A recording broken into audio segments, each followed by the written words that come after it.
Hi స్నేహితులారా, welcome to గృహిణి thoughts. నా వీడియోస్ చూసి నచ్చితే కనుక లైక్ చేసి సబ్స్క్రైబ్ చేయండి.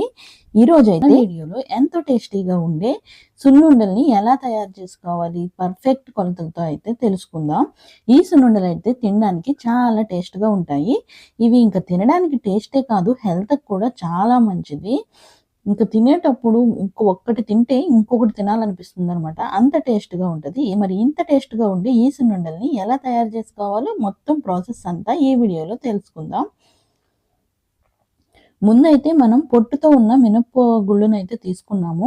మనకి పొట్టుతో ఉన్న మినపగుళ్ళుతో తింటే ఏంటంటే హెల్త్‌కి మంచిది. మీరు పొట్టు లేనివైనా తీసుకోవచ్చు. ఇంకా వీటిని బాగా ఫ్రై చేసుకోవాలి. ఎలా అంటే అవి కొంచెం లైట్ బ్రౌన్ కలర్‌లోకి వచ్చేంత వరకు ఫ్రై చేసుకొని ఒక పళ్ళెంలోకి తీసుకొని చల్లారనివ్వాలి. చల్లారిన తర్వాత ఇలాగా ఒక తిరగల్లో మనం వీటిని వేసుకొని జస్ట్ ఒకసారి అలా తిప్పుకుంటే వీటిలో ఏంటంటే ఇవి 2 బద్దల కింద అవుతాయన్నమాట సగానికి. ఈక్వల్ పార్ట్స్ కింద పప్పులాగా అవుతది. ఇలాగ వీటిలో ఏసి మనం ఏపుకున్న మినపగుళ్ళన్నీ కూడా ఇలా వేసి తిప్పుకుంటా ఉంటే చూసారు కదా!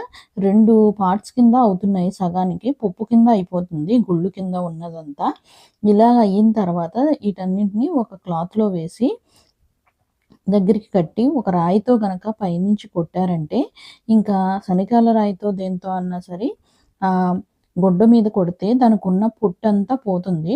అప్పుడు ఒక చాటలో వేసి మనం చెరుగుకుంటే ఆ పొట్టంతా మనం ఏడుశనగ గుళ్ళు వేపుకున్నప్పుడు ఎలాగ చెరిగితే పొట్టంతా వచ్చేస్తుందో అలాగా పొట్టనేది సెపరేట్ అయిపోతుందనమాట.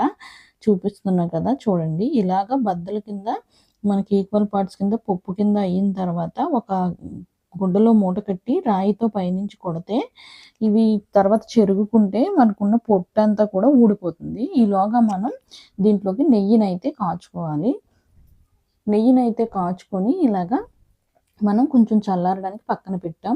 తర్వాత వాటిని ఒక మిక్సీ గిన్నెలోకి తీసుకొని మనం ఎన్నైతే పప్పు వచ్చింది కదా! ఇప్పుడు మనం ఫ్రై చేసుకొని తిరగల్లో ఇసురుకున్నది. ఆ పప్పు ఎన్ని సోలలైతే లేదా గ్లాస్‌తో కొలుచుకుంటే మీరు దేనితో కొలుచుకుంటే దానితో అది ఎన్ని గ్లాసులు లేదా ఎన్ని సోలలైతే ఉన్నాదో దానికి సమానంగా పంచదార అయితే వేసుకోవచ్చు. లేదైనా బెల్లం కూడా వేసుకోవచ్చు. మేమైతే పంచదార వేసాము. కొంచెం తీపి తక్కువ తింటాం అని అనుకున్న వాళ్ళు ఒక 3 సోలల పప్పు ఉంటే 2 సోలలంటే ఒక సోల తగ్గించుకొని మనం పంచదార గాని, బెల్లం గాని వేసుకుంటే తీపనేది కొంచెం తక్కువగా ఉంటుంది. బాగా ఇష్టంగా తినేవాళ్ళు సమానంగా వేసుకుంటే సరిపోతుంది. ఇలాగ మనం మిక్సీ జార్‌లో వేసుకొని 2 ఈక్వల్ పార్ట్స్‌లో ఇలాగ మెత్తటి పౌడర్ కింద ఆడుకొని వాటినంతా ఇలా పెద్ద గిన్నెలోకి తీసుకొని మనం కాచుకుని గోరువెచ్చగా ఉన్న నెయ్యిని దీంట్లో వేసి ఒకసారి ఇలాగ మిక్స్ చేసుకోవాలి. కొంచెం వేడిగా ఉంటుంది కాబట్టి చెయ్యి పెట్టి కలపకండి. ఇలాగ స్పూన్‌తో గాని, గరిటెతో గాని కలుపుకోవాలి ఫస్ట్.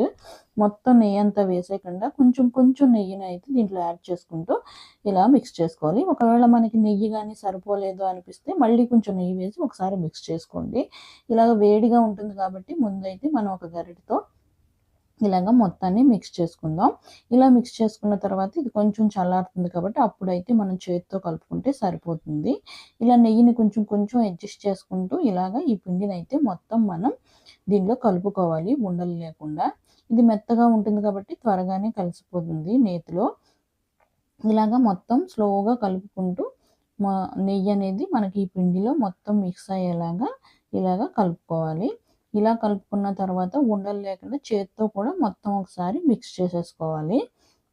ఇలా మిక్స్ చేసుకోవడం వల్ల ఏంటంటే మనకి ఉండలవి లేకుండా మొత్తం ఈవెన్‌గా కలుస్తుంది నెయ్యి, పిండి అంతా కూడాని. అప్పుడు మనకి టేస్ట్ అనేది బావుంటుంది. ఉండలు కట్టేసి ఉంటే బాగోదు. ఇలాగా మనం కలిపేసుకున్నాం కదా! ఈ సున్నుండలో అయితే మనం మినప గుళ్ళైనా తీసుకోవచ్చనమాట. కానీ మనకి పొట్టుతో ఉన్నది తీసుకోవడం వల్ల టేస్ట్ బావుంటుంది. ఇంకా హెల్త్‌కి కూడా ఇదే మంచిదనమాట. ఇంత మేము ఈ పొట్టది తీసుకోలేము అని అనుకున్న వాళ్ళు ఇంకా డైరెక్ట్‌గా మామూలు మినప గుళ్ళుంటాయి కదా! అయి తీసేసుకుంటే సరిపోతుంది.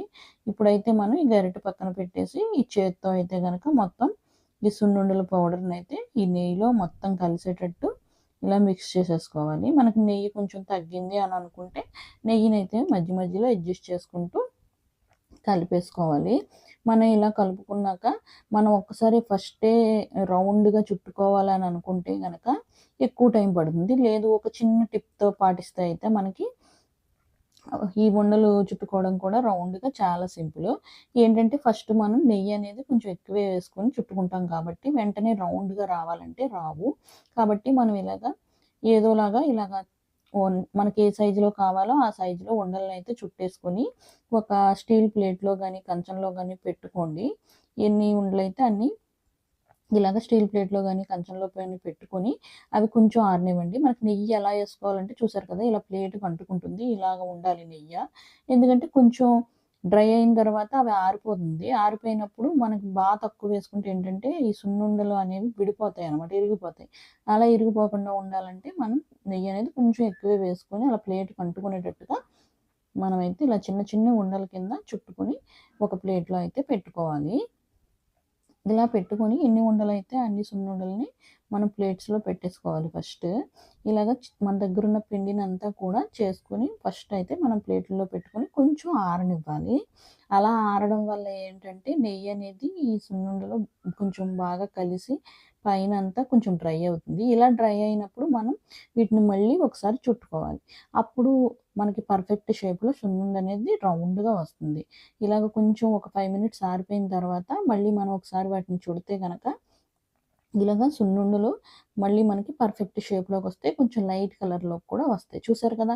ఇప్పుడు చూపించిన విధంగా ఫైనల్‌గా అయితే మనకి ఇలా రౌండ్ షేప్‌లో వస్తాయి. వచ్చిన తర్వాత మొత్తం అన్నింటిని మనం రెడీ చేసుకొని ఒక బాక్స్‌లో స్టోర్ చేసుకుంటే ఒక డబ్బాలో గాని చాలా బావుంటుంది. మూత ఉన్న డబ్బాలో అయితే స్టోర్ చేసుకోవాలి. ఎందుకంటే వాటి స్మెల్ అది పోకుండా ఉంటుంది. ఇదైతే మనకి ఫైనల్‌గా ఇలా రెడీ అయ్యాయనమాట. చూడ్డానికైతే చాలా బాగున్నాయి కదా! ఇంక తినడానికి కూడా చాలా బావుంటాయి. మనం ఈ ప్రాసెస్‌లో గనక చేసుకుంటే ఇంట్లో సున్నుండలు చాలా ఈజీగా చేసేసుకోవచ్చు. మనకి బయట స్వీట్ షాపుల్లో దొరికే సున్నుండలైతే అంత టేస్ట్‌గా ఉండవు. ఎందుకంటే అవి మామూలు గుళ్ళతో చేసేస్తారు. ఇదేంటంటే మనం పొట్టు మినపగుళ్ళతో చేయడం వల్ల మనకి ఫ్లేవర్ అనేది యాడ్ అవుతుందనమాట. నేనైతే పంచదార వేశాను. మీకు చెప్పాను కదా! మీరైతే ఇంకా బెల్లం కూడా యూజ్ చేసుకోవచ్చు. బెల్లాన్ని కూడా పౌడర్ కింద ఆడుకొని ఈ మినపగుళ్ళలో వేసి మిక్సీ ఆడుకుంటే సరిపోతుంది.